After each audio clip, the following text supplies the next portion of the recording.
રાજકોટ જિલ્લાના ધોરાજી તાલુકામાં હિન્દુ એકતા સમિતિ દ્વારા ડોક્ટર પ્રવીણભાઈ ગરબી ચોક ખાતે મૌન રેલી યોજી બાંગ્લાદેશમાં થતા હિન્દુઓ પર અત્યાચાર બંધ થાય તે માટે ડેપ્યુટી કલેક્ટર આવેદનપત્ર પાઠવવામાં આવ્યું હતું। છેલ્લા ઘણા સમયથી બાંગ્લાદેશમાં હિન્દુ સમાજના લોકો પર અત્યાચાર થઈ રહ્યા છે, તેનો વિરોધ નોંધાવી તાલુકાના હિન્દુ સમાજ દ્વારા એક રેલી કાઢી ડેપ્યુટી કલેક્ટરને આવેદનપત્ર આપવામાં આવ્યું હતું।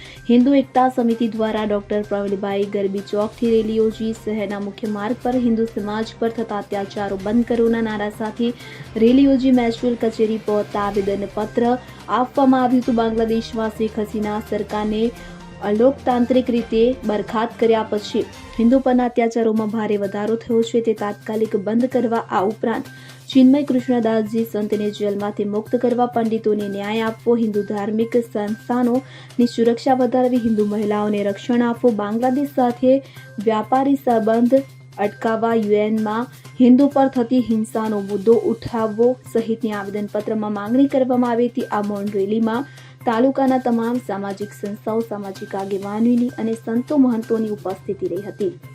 ભારત માતા કી જય, સનાતન ધર્મ કી જય। આજની જે મૌન રેલી ધોરાજી જે સંઘ વિશ્વ હિન્દુ પરિષદ બજરંગ દળ દ્વારા જે આયોજિત હતી, એમાં વિશેષ જે બાંગ્લાદેશમાં જે ઘટના બની રહી છે એ નિમિત્તે આજનો જે કાર્યક્રમ એટલે કે આપણો પરિવાર, ભારતનો પરિવાર જે વિદેશોમાં બાંગ્લાદેશ સહિત અનેક દેશોમાં રહે છે, પણ અત્યારે જે બાંગ્લાદેશમાં જે પરિસ્થિતિ છે એ પરિસ્થિતિના નિવારણ માટે અમે સંતો અને જે આ લોક જાગૃતિ દ્વારા માનનીય વડાપ્રધાન સાહેબને જે સરસ મજાનો સંદેશો પાઠવીએ છીએ। આ બાંગ્લાદેશમાં જે અત્યાચાર થઈ રહ્યો છે, આ શીઘ્રમાં શીઘ્ર એટલે કે જલ્દીમાં જલ્દી એ અત્યાચાર બંધ થાય એવી અમારી સંતો અને એક લોક જાગૃતિની માગણી છે। કેમ કે અહીંયા અમારા સંતો ઉપર ખૂબ અત્યાચાર અત્યારે અને ઘણા સંતોના તો મૃત્યુના પણ સમાચાર છે।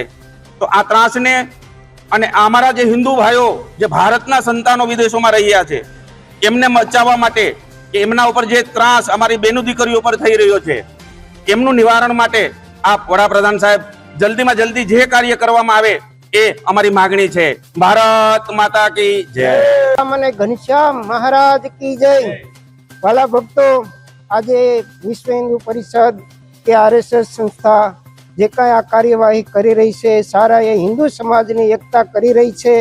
જ્યારે આપણા હિન્દુઓને જ્યારે આ મુશ્કેલી આવી પડે છે ત્યારે કળિયુગમાં એમ કહેવત છે કે સંઘ વિના કોઈ કાર્ય થઈ શકતું નથી, માટે બધા એકત્રિત થઈ અને જો આ કાર્યમાં આપણે સૌ કોઈ સહભાગી થઈએ અને સારા એ સમાજને આપણે ઉપયોગી થઈએ, સારા એ હિન્દુ પરિષદને આપણે એક સારા એ હિન્દુ પરિષદને આપણે સહકાર આપીએ તો એ બદલ આપણે સરકારશ્રીને પણ આવેદનપત્ર આપતા આપણી સૌ કોઈ સમક્ષ નજરમાં લેશે એવી રામ, શ્યામ અને ઘનશ્યામના ચરણમાં પ્રાર્થના કરી અને વિરમું છું।